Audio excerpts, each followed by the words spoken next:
The morning sun cast long shadows across the royal stables as Marcus Chen adjusted his worn leather gloves.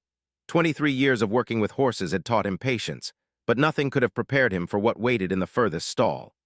The magnificent black stallion stood nearly 17 hands high, his coat gleaming like polished obsidian. This was Sovereign's Shadow, the most expensive horse the kingdom had ever purchased, and also its most dangerous. King Edward had spent a fortune acquiring this Arabian stallion from a mysterious trader who claimed the horse descended from the legendary war horses of ancient sultans. The moment Shadow arrived at the royal grounds 6 months ago, everyone knew they were dealing with something extraordinary. His presence commanded attention, muscles rippled beneath his coat like liquid steel, and his dark eyes held an intelligence that seemed almost human. But intelligence came with a price. Shadow had already injured 12 of the kingdom's finest horse handlers. Sir William, the head stable master, still bore the scar across his forearm where Shadow's teeth had found their mark. Lady Catherine's riding instructor remained bedridden after Shadow had thrown him against the stable wall with such force that 3 ribs cracked like twigs. Marcus had watched from a distance as handler after handler tried to break the stallion's spirit. They used every technique known to horsemen: firm hands, gentle coaxing, traditional braking methods, and even the harsh techniques favored by military trainers. Nothing worked. If anything, Shadow seemed to grow more defiant with each attempt. The horse had developed a reputation that extended far beyond the castle walls. Villagers would gather at the fence just to catch a glimpse of the beast that had humbled the kingdom's proudest horsemen. Children whispered stories about the demon horse that breathed fire and could kick down stone walls. Merchants traveling through the kingdom carried tales of the unconquerable stallion to distant lands. What made Shadow truly formidable wasn't just his size or strength, but his cunning. The stallion seemed to study each new handler, learning their weaknesses and exploiting them with surgical precision. If someone favored their left side, Shadow would strike from the right. If a handler showed even a flicker of fear, the horse would sense it immediately and press his advantage. Marcus remembered the day Lord Hamilton, the kingdom's most celebrated horse trainer, arrived with great fanfare. Hamilton had broken wild mustangs in the Western Territories and trained cavalry horses for 3 different armies. He strode into Shadow's stall with absolute confidence, speaking in low, authoritative tones about dominance and submission. 20 minutes later, Hamilton limped out with his expensive jacket torn and his pride shattered. Shadow had systematically dismantled every technique the veteran trainer attempted, countering each move with what seemed like deliberate mockery. The horse didn't just resist. He appeared to take pleasure in proving human superiority was an illusion. The king grew increasingly frustrated as reports of Shadow's latest victories reached the throne room. Royal advisors suggested selling the horse or sending him to a distant farm where he couldn't embarrass the crown further.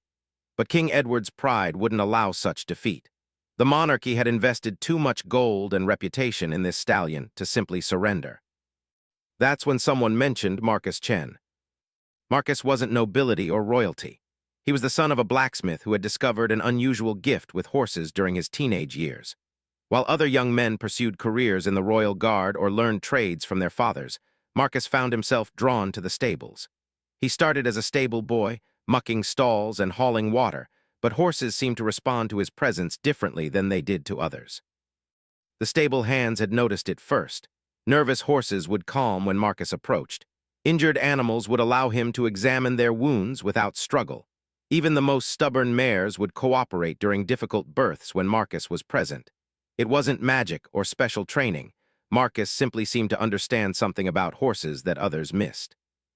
When King Edward summoned Marcus to the throne room, the young man felt completely out of place among the ornate tapestries and golden furnishings.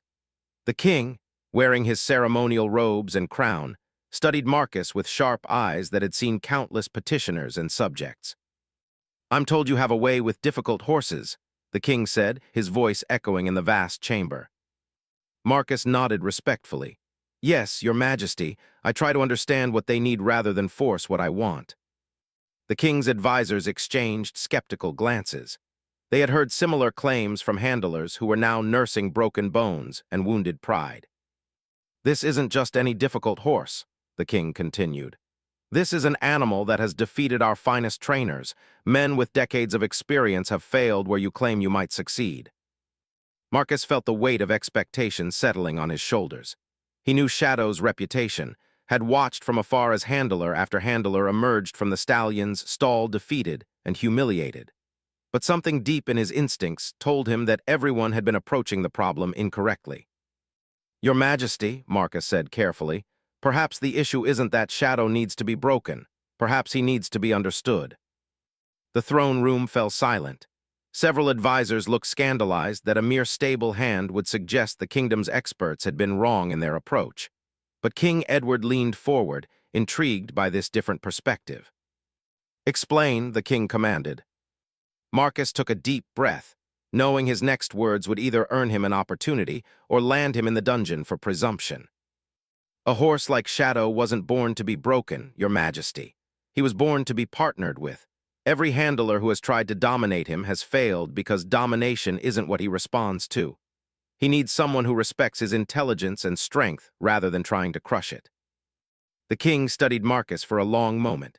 Around them, the court held its breath, waiting to see how the monarch would respond to such an audacious suggestion from someone so far below their social station. Finally, King Edward spoke. "You believe you can succeed where knights and master trainers have failed." "I believe I can try a different approach, Your Majesty, one based on partnership rather than conquest." The king's expression remained unreadable, but after several tense seconds, he nodded slowly. "Very well, you have 1 month to prove your theory. If you succeed in making Shadow rideable, you will be rewarded beyond your current station. If you fail—" The king's voice trailed off, leaving the consequences unspoken but clearly understood. As Marcus left the throne room, he could hear whispered conversations behind him. Some courtiers were already placing bets on how quickly the stable hand would join the ranks of Shadow's defeated challengers. Others wondered if the king had finally lost patience with the impossible stallion and was simply giving Marcus enough rope to hang himself. But Marcus felt something different as he walked toward the stables. For the first time since Shadow's arrival, someone was going to approach the magnificent stallion not as a problem to be solved, but as a partner to be understood. The real challenge was about to begin. Marcus spent his first 3 days doing something no previous handler had attempted. He simply observed. While other trainers had marched directly into Shadow's stall with ropes and authority, Marcus positioned himself just outside the enclosure and watched the stallion's every movement. What he discovered fascinated him. Shadow wasn't randomly aggressive or mindlessly violent. The horse's behavior followed patterns that revealed a sharp intelligence behind those dark eyes. When stable hands approached with food, Shadow would position himself to maintain multiple escape routes. When someone entered his space too quickly, the horse's ears would flatten against his head in warning before he struck. Most tellingly, Shadow never attacked without provocation. He only responded when he felt threatened or cornered. The stallion's stall had become a fortress. Previous handlers had reinforced the walls after Shadow had kicked holes through the original wooden barriers. Iron bars had replaced the simple gate, and warning signs in multiple languages decorated the entrance. The floor bore scars from Shadow's hooves, and bite marks decorated every surface the horse could reach. But Marcus noticed something others had missed. In one corner of the stall, Shadow had created a small area where he would retreat when overwhelmed. It was the furthest point from the entrance, positioned so he could see anyone approaching while maintaining the security of solid walls on 2 sides. This wasn't the behavior of a mindless beast.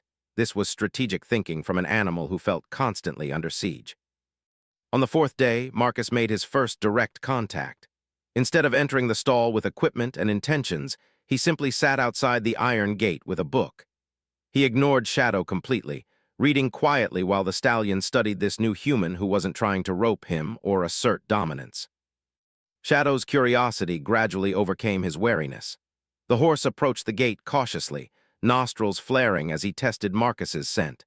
When Marcus still didn't react with the grabbing motions or commanding voice that had preceded every previous encounter, Shadow grew bolder. After an hour of this careful dance, Shadow stretched his magnificent neck forward and gently nudged Marcus's shoulder with his muzzle. It was the first voluntary contact the stallion had made with any human since his arrival at the royal stables. Marcus slowly closed his book and turned to face Shadow. The horse's dark eyes held none of the wild aggression that terrified other handlers. Instead, Marcus saw wariness mixed with genuine curiosity. Here was an intelligent creature who had been misunderstood and mistreated, responding defensively to what he perceived as constant attacks on his dignity and freedom. "Hello, Shadow," Marcus said softly, keeping his hands visible and his posture non-threatening. "I'm not here to break you." The horse's ears pricked forward at the gentle tone. Shadow had grown accustomed to sharp commands and frustrated shouts from humans who saw him as a problem to be conquered rather than a being to be understood. Marcus began visiting Shadow twice daily, always approaching with the same calm energy. He would sit outside the stall, sometimes reading, sometimes just watching the world go by. Gradually, Shadow began to associate Marcus's presence with peace rather than conflict. The breakthrough came during the second week when Shadow actually whinnied softly upon seeing Marcus approach. The sound wasn't the aggressive challenge he offered other handlers, but something closer to a greeting. Marcus realized that Shadow was lonely for months. Every human interaction had been confrontational. The stallion craved connection, but had learned to expect only dominance and frustration from the people around him. Marcus began bringing Shadow special treats, not as bribes or training rewards, but as gifts between friends. Fresh apples from the royal orchards, sweet carrots from the kitchen gardens, and handfuls of clover gathered from the meadows beyond the castle walls. Shadow accepted these offerings with growing trust, though he remained alert for any signs that Marcus might be like all the others. Word of Marcus's unusual approach began spreading through the castle. Stable hands whispered about the strange man who sat with the demon horse without getting trampled. Kitchen staff reported that Marcus had requested specific foods for Shadow, treating the stallion like an honored guest rather than a dangerous prisoner. Some observers were skeptical. Sir William, still bearing his scar from Shadow's teeth, warned Marcus that the horse was simply biding his time before striking. "He's playing with you," the head stable master insisted. "That devil is smarter than any horse has a right to be. He's waiting for you to lower your guard, then he'll crush you like he did the others." But Marcus had spent enough time with Shadow to recognize the difference between calculated aggression and genuine relaxation. The stallion's body language had transformed completely. Where once he had stood with muscles coiled for battle, now he often rested with one rear hoof cocked in a classic relaxed pose.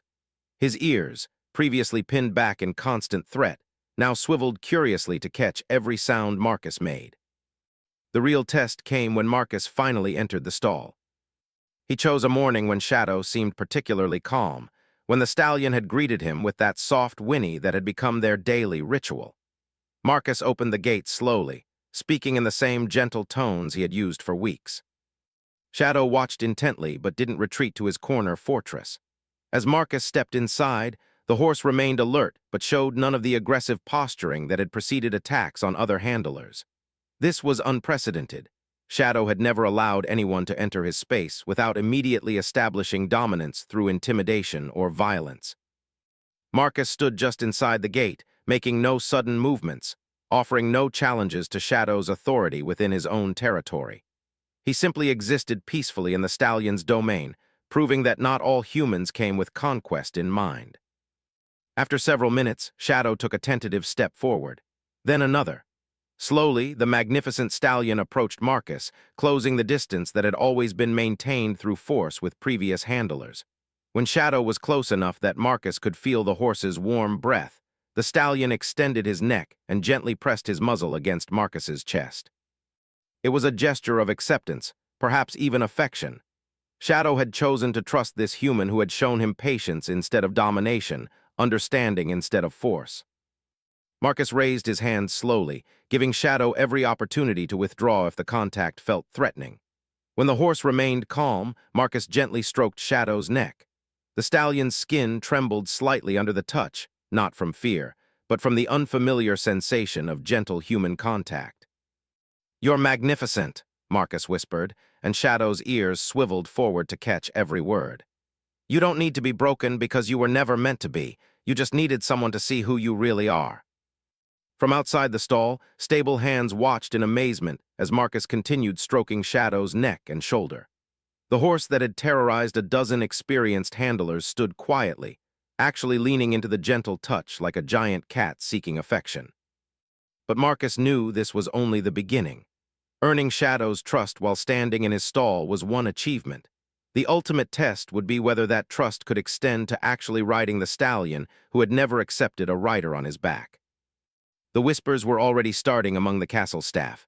Some called it a miracle, others suspected witchcraft. A few pragmatic observers pointed out that trusting the horse and riding the horse were entirely different challenges. Marcus understood their skepticism, but he also felt something growing between himself and Shadow that transcended the usual relationship between human and horse. This wasn't about breaking an animal's will or imposing human authority. This was about two intelligent beings choosing to work together as partners. The question was whether Shadow would trust Marcus enough to carry him, and whether Marcus could prove worthy of such an incredible gift. As he left the stall that evening, Marcus felt Shadow watching him go. For the first time since arriving at the royal stables, the magnificent stallion seemed genuinely reluctant to see a human leave. Tomorrow would bring new challenges, but tonight, both horse and handler went to sleep knowing they had found something precious mutual respect that could become the foundation for an extraordinary partnership. The third week brought a new challenge that Marcus hadn't anticipated. Word of his progress with Shadow had reached beyond the castle walls, and curiosity seekers began gathering at the stable fence to witness the impossible friendship between man and beast. Nobles who had previously dismissed Marcus as just another stable hand now watched with fascination as he spent hours in Shadow's stall, grooming the stallion and speaking to him as if he were an intelligent companion rather than a mindless animal. Marcus found the attention uncomfortable, but Shadow seemed to genuinely enjoy showing off their partnership. When observers gathered, the stallion would position himself proudly beside Marcus, as if demonstrating that he had chosen this particular human as worthy of his trust. The horse's posture radiated confidence and contentment, a stark contrast to the defensive aggression he had displayed for months. But not everyone was pleased with Marcus's success. Lord Hamilton, the renowned trainer who had suffered such humiliation at Shadow's hooves, returned to the castle with several colleagues from the prestigious Royal Academy of Horsemanship.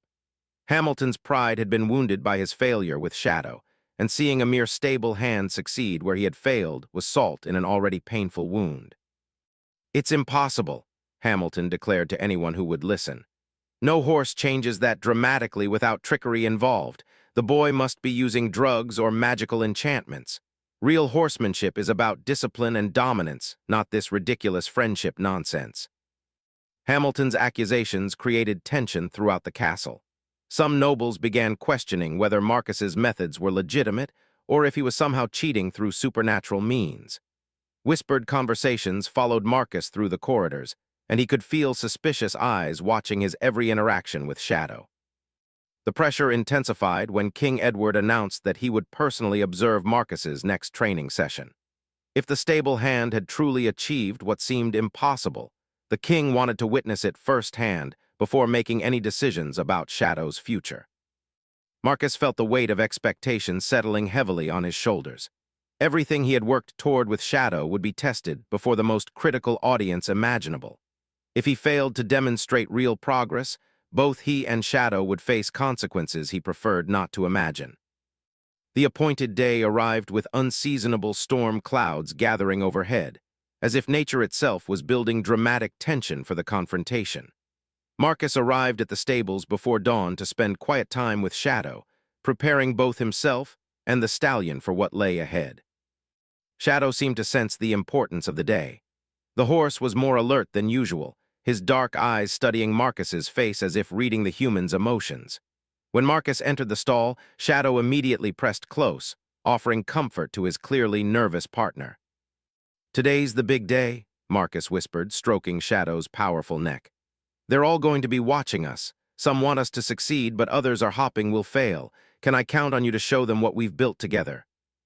Shadow responded with a soft nicker and gently bumped his head against Marcus's shoulder, his way of offering reassurance. The bond between them had grown so strong that they could communicate without words, understanding each other's moods and intentions through subtle body language and energy. By mid-morning, an impressive crowd had gathered around the training ring. King Edward sat in a specially constructed viewing box, flanked by royal advisors and court officials. Lord Hamilton positioned himself prominently among the assembled experts, his arms crossed and expression skeptical. Stable hands, kitchen staff, and castle guards filled the remaining spaces, all eager to witness this test of the impossible partnership. Marcus led Shadow from his stall with a simple rope halter. no heavy bridles or restraining equipment that previous handlers had deemed necessary for safety. The stallion walked beside him calmly, occasionally turning his head to acknowledge the crowd, but showing none of the aggressive posturing that had characterized his previous public appearances. A murmur ran through the assembled watchers. Many had expected to see Marcus struggling to control a barely contained wild animal. Instead, they witnessed what appeared to be two friends taking a peaceful stroll together. "Stage 1, Marcus announced, his voice carrying clearly across the ring. "Basic trust and cooperation." He guided Shadow through a series of simple exercises that demonstrated their partnership. Shadow followed Marcus's gentle gestures, backing up, moving sideways, and changing directions with barely visible cues. The horse's attention remained focused on Marcus, even with dozens of people watching, proving that their bond was strong enough to override the distractions that might normally spook or excite a high-spirited stallion. Lord Hamilton leaned forward, studying every movement for signs of trickery or hidden coercion. But even his experienced eye could find no evidence of drugs, magical enhancement, or concealed training aids. Marcus was achieving genuine cooperation through methods that defied everything Hamilton thought he knew about horse training. "Stage 2, Marcus called out, his confidence growing as Shadow continued responding perfectly to their established communication system. "Trust under pressure." Marcus began introducing elements that would typically trigger Shadow's defensive responses. He raised his voice, made sudden movements, and even clapped his hands sharply near the stallion's head. Each action that would have previously provoked an attack now resulted in nothing more than alert attention from Shadow, who clearly trusted Marcus enough to remain calm even when surprised. The crowd grew quiet as the implications became clear. Shadow wasn't simply tolerating Marcus's presence. The stallion had genuinely chosen to trust this human completely, even in situations that challenged every survival instinct a wild horse possessed. King Edward leaned forward in his seat, clearly impressed by what he was witnessing. Several royal advisors whispered among themselves, recognizing that they were seeing something unprecedented in the kingdom's long history with horses. But the ultimate test remained ahead. Everything they had demonstrated so far, while impressive, was still just groundwork. The real question was whether Shadow would accept Marcus on his back, something the stallion had never allowed any human to achieve. Marcus paused in the center of the ring, making eye contact with King Edward before addressing the crowd. "Your Majesty, honored guests," he began, his voice steady despite the tension he felt. "What you've seen proves that Shadow and I have built genuine trust and partnership, but I know there are those who question whether this friendship can extend to the ultimate test of horsemanship." He turned to face Shadow, who stood beside him with ears pricked forward, clearly attuned to Marcus's emotional state. "Shadow has never carried a rider," Marcus continued. "Every previous attempt resulted in injury and failure, but I believe our partnership is strong enough to achieve what others could not." A hush fell over the assembled crowd. Even the most skeptical observers found themselves holding their breath as Marcus approached Shadow's side. This was the moment that would either validate everything they had witnessed or expose it as an elaborate deception. Marcus placed his hand on Shadow's withers, the highest point of the horse's back where a saddle would normally rest. Shadow's skin trembled slightly under the touch, but the stallion made no move to escape or attack. Instead, he turned his head to watch Marcus with those intelligent dark eyes that seemed to hold complete trust. "Easy, my friend," Marcus whispered, his voice audible in the absolute silence that had fallen over the crowd. "We've come this far together. Are you ready to take the final step?" Shadow's response would determine not just their own fate, but the future of horse training throughout the kingdom. As Marcus prepared to attempt what had never been achieved, both man and horse seemed to understand that they stood at the threshold of making history together. The moment stretched endlessly as Marcus prepared for the ultimate test of their partnership. He could hear his own heartbeat thundering in his ears, while Shadow's breathing remained surprisingly calm beside him. The stallion seemed to understand the significance of what was about to happen, yet showed no signs of the panic or aggression that had characterized every previous mounting attempt. Marcus began by simply leaning his weight against Shadow's side, gradually increasing the pressure while speaking softly to the horse.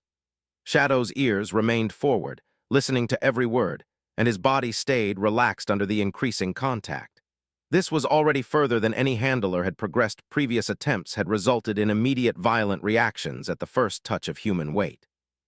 "That's right," Marcus murmured, his voice carrying across the silent courtyard. "You're in control here. If you don't want me on your back, just let me know and I'll stop immediately." The offer of choice seemed to resonate with Shadow. The stallion turned his magnificent head to study Marcus's face, as if evaluating whether this human could truly be trusted with such unprecedented vulnerability. Horses are prey animals by instinct, and carrying a predator on their backs goes against every survival mechanism evolution had programmed into their minds. But Shadow had learned that Marcus was different from other humans. Where others had tried to force compliance, Marcus had offered partnership. Where others had demanded submission, Marcus had shown respect. The stallion made a decision that would echo through the kingdom's history. He chose to trust. Marcus slowly raised his left foot toward the stirrup, moving with deliberate gentleness to avoid startling Shadow. The horse watched this preparation calmly, occasionally shifting his weight to maintain balance, but showing none of the explosive tension that had preceded his attacks on previous riders. Lord Hamilton found himself leaning forward despite his skepticism, unable to look away from this impossible scene. Every principle of horsemanship he had learned insisted that what he was witnessing couldn't be happening. Shadow should be rearing, striking, or bucking, anything except standing calmly while a human prepared to mount. As Marcus's foot found the stirrup, Shadow's ears flicked backward momentarily, not in aggression, but in concentration. The stallion was processing this new experience, analyzing whether the weight and movement posed any threat to his safety or dignity. When his evaluation concluded that Marcus meant no harm, Shadow's ears returned to their forward position. The crowd had forgotten to breathe, as Marcus slowly transferred his weight into the stirrup. This was the critical moment when every previous attempt had exploded into violence. Shadow had never allowed any human to progress this far, and the assembled observers expected the familiar eruption of hooves and teeth that had hospitalized so many experienced trainers. Instead, Shadow simply shifted slightly to accommodate the uneven weight distribution, his powerful muscles adjusting smoothly to maintain balance. The stallion's calm acceptance of this unprecedented situation sent shock waves through the watching crowd. Marcus paused with one foot in the stirrup and his hands resting gently on Shadow's mane. He could feel the horse's heartbeat steady and strong beneath him, with none of the racing pulse that would indicate fear or preparation for flight. Shadow was genuinely allowing this to happen, trusting Marcus completely with his most vulnerable moment. "You're incredible," Marcus whispered, and Shadow's ears swiveled back to catch the words of praise. The stallion seemed to draw confidence from Marcus's admiration, standing even straighter with obvious pride in his own courage and generosity. With infinite care, Marcus began to swing his right leg over Shadow's back. This was the moment of ultimate vulnerability for both of them. Marcus would be completely dependent on Shadow's goodwill, while Shadow would be carrying a potential predator in a position where escape would be difficult. The stallion trembled slightly as Marcus's weight settled fully onto his back, but it was the tremor of new experience rather than fear or anger. Shadow had never felt anything like this before, the warm weight of a trusted partner settling into position for a shared journey rather than a battle for dominance. Marcus sat perfectly still for several moments, allowing both himself and Shadow to adjust to this revolutionary new reality. He could feel the incredible power coiled in the horse's muscles beneath him, the contained energy that could explode into devastating force if Shadow chose violence over cooperation. But the stallion remained calm, occasionally turning his head to check on Marcus, as if ensuring his rider was comfortable and secure. The crowd released its collective breath in a sound that rippled across the courtyard like wind through wheat. What they had just witnessed defied everything they thought they knew about the relationship between horses and humans. Shadow, the unconquerable demon who had humbled the kingdom's finest trainers, stood quietly with a rider on his back, as if this was the most natural thing in the world. King Edward rose from his seat, his expression mixing amazement with profound respect for what he had witnessed. Even royal observers who knew nothing about horses could recognize that they had seen something extraordinary, a partnership based on mutual trust and understanding rather than dominance and submission. But Marcus knew the real test was still ahead. Sitting quietly on Shadow's back was one achievement, but could their partnership extend to actual movement? Could Shadow overcome millions of years of instinct that screamed at him to remove the potential predator from his most vulnerable position? Marcus gently gathered the reins, speaking softly to Shadow about their next step. Ready to show them what we can really do together? Just walk forward when you're ready. No pressure, no force, this is your choice. Shadow's response would determine whether their partnership was complete, or if Marcus had achieved only a temporary truce with the stallion's wild nature. The horse stood perfectly still for several heartbeats, processing this request for voluntary cooperation at the deepest possible level of trust. Then, with deliberate grace that took Marcus's breath away, Shadow stepped forward. It wasn't the explosive launch or desperate escape that everyone expected from a horse experiencing his first rider. Instead, Shadow moved with the fluid confidence of a trained mount, his powerful legs carrying both himself and Marcus with smooth precision that spoke of complete acceptance and partnership. The crowd erupted in cheers and applause, but Marcus barely heard them. He was focused entirely on the magnificent creature beneath him, feeling Shadow's muscles work in perfect coordination as the stallion carried him around the training ring with obvious pride. This wasn't submission or defeat. This was a willing partnership between equals who had chosen to work together. Shadow seemed to enjoy the attention and admiration his performance was generating. The horse who had been labeled a dangerous demon now pranced with obvious pleasure, showing off his beauty and power while safely carrying the human who had earned his trust through patience and respect, rather than force and dominance.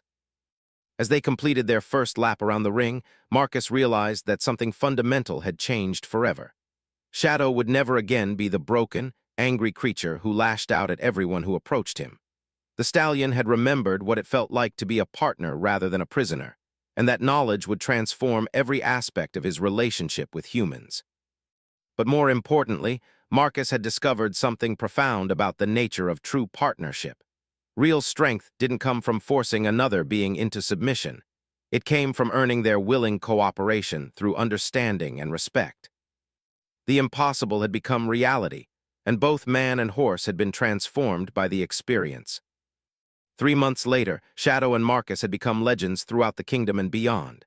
Word of their extraordinary partnership spread like wildfire through neighboring lands, carried by merchants, travelers, and visiting dignitaries who had witnessed the impossible transformation firsthand. Songs were written about the stable hand who had tamed the untamable stallion through love rather than force, and artists created paintings depicting the moment Shadow first accepted a rider. But the true measure of their success wasn't found in fame or recognition. It was in the daily reality of their working relationship. Shadow had become not just rideable, but eager to work. Each morning, the stallion would whinny with genuine excitement when Marcus approached his stall, ready for whatever adventure the day might bring. Their communication had evolved to the point where Marcus barely needed reins or verbal commands. A slight shift in weight or subtle change in posture was enough to guide Shadow through complex maneuvers. King Edward had been so impressed with the results that he commissioned a special saddle and bridle crafted from the finest leather and decorated with silver fittings worthy of a royal mount. But Marcus discovered that Shadow actually preferred to work with minimal equipment, trusting their partnership more than fancy gear. The elaborate tack became ceremonial dress for special occasions, while their daily work relied on the invisible bonds of understanding they had forged together. The transformation extended far beyond just Marcus and Shadow.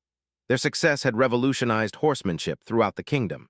Traditional training methods based on dominance and force were gradually being replaced by approaches that emphasized partnership and communication. Young trainers traveled from distant lands to study Marcus's techniques, eager to learn this new way of working with horses that produced such remarkable results. Lord Hamilton, initially one of Marcus's harshest critics, eventually became one of his most dedicated students.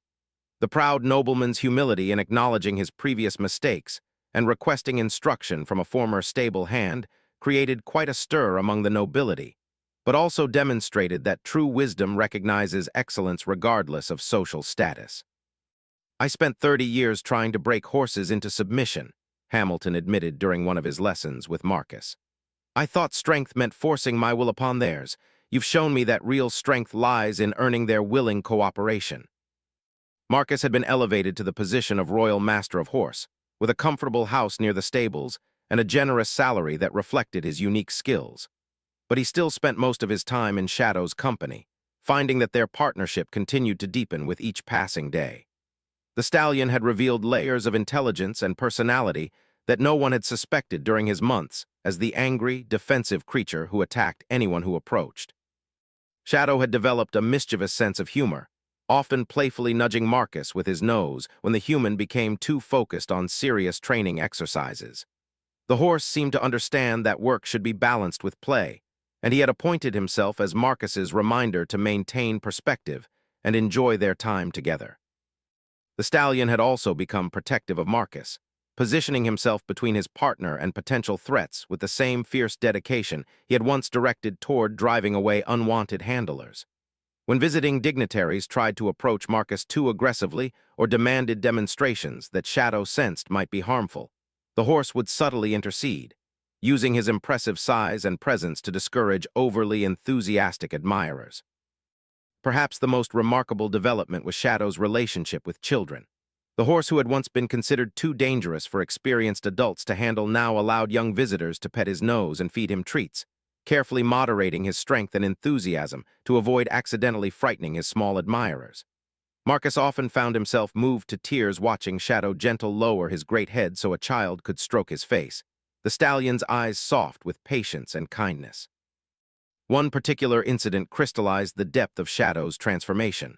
A young prince from a neighboring kingdom had visited with his parents, and despite warnings about maintaining appropriate distance, the boy had wandered into Shadow's paddock while the adults were distracted. Everyone expected disaster. A loose child in an enclosure with a horse of Shadow's size and power was a recipe for tragedy. Instead, Shadow immediately recognized the child's vulnerability and adjusted his behavior accordingly. The stallion moved with exaggerated care, ensuring his massive hooves stayed well clear of small feet, and gently herded the boy towards safety without ever making the child feel threatened or afraid. When Marcus arrived to retrieve the young prince, he found the boy chattering happily to Shadow about his own pony back home, while the great stallion listened with every appearance of genuine interest. "He's not scary at all," the prince declared, patting Shadow's neck with complete confidence. "He's like a giant gentle horse who understands everything I say." The child's innocent observation captured something profound about Shadow's transformation. The horse had learned to moderate his incredible power based on the needs of each situation, becoming fierce when protection was needed, but infinitely gentle when tenderness was called for. As Marcus reflected on their journey together, he realized that both he and Shadow had been fundamentally changed by their partnership. Marcus had discovered confidence and abilities he never knew he possessed, while Shadow had rediscovered trust and joy in human companionship that had been buried beneath months of defensive anger. Their story had become more than just a tale of successful horse training. It was a lesson about the transformative power of approaching others with respect and understanding rather than force and domination. Visitors to the kingdom often commented that the relationship between Marcus and Shadow seemed to represent something larger about the possibility of cooperation and partnership in all areas of life. King Edward had initially sought a magnificent mount to enhance the prestige of his court. What he had ultimately gained was something far more valuable, a demonstration that even the most challenging relationships could be healed through patience, respect, and genuine caring. As the sun set over the royal stables each evening, Marcus and Shadow could often be found standing together in the paddock, the stallion's head resting gently on his partner's shoulder while Marcus stroked the powerful neck that had once been untouchable. They had proven that strength without gentleness was merely brutality, while gentleness without strength was mere weakness. Together, they had found the perfect balance that allowed both to flourish as partners rather than master and servant. The sovereign's shattered dragon had not been crushed into submission. He had been healed through understanding and transformed into something magnificent that enhanced both their lives. Their legacy would live on in every horse and handler who learned that the greatest victories came not from conquest, but from the willing cooperation freely given by one friend to another. In showing respect for Shadow's intelligence and spirit rather than trying to break them, Marcus had unlocked potential that force could never have achieved. The impossible had become not just possible, but inevitable, when approached with wisdom, patience, and love.